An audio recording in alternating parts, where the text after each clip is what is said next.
আল্লাহ শুকর আদায় করছি, আলহামদুলিল্লাহ।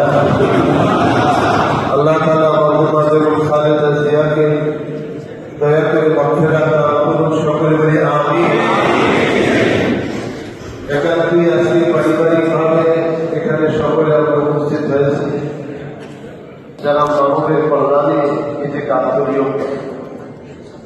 আজকে যার জন্য আমরা দোয়াতে এখানে একত্রিত হয়েছি, আপনারা সকলেই দেখেছেন একটি কপিলের সামনে সারা বাংলাদেশ দাঁড়িয়ে আছে। আজকে আমরা সেই মহান নেত্রী দোয়াতে শহীদ হতে পেরেছি, জন্য আমরা আল্লাহর কাছে শুকর আদায় করছি। সাথে সাথে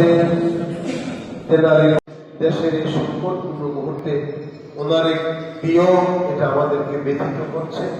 এবং সামনের দিকে ওনার যে আখলাক, ওনার যে চরিত্র ছিল, এইটা আমরা ধারণ করে দেশ যদি আমরা আগিয়ে নিয়ে যেতে পারি। আজকে আর কথা নয়, আল্লাহর কাছে আমরা দোয়া করছি আল্লাহ তার মহান বান্দিকে জান্নাতুল ফেরদাউসের দান করেন।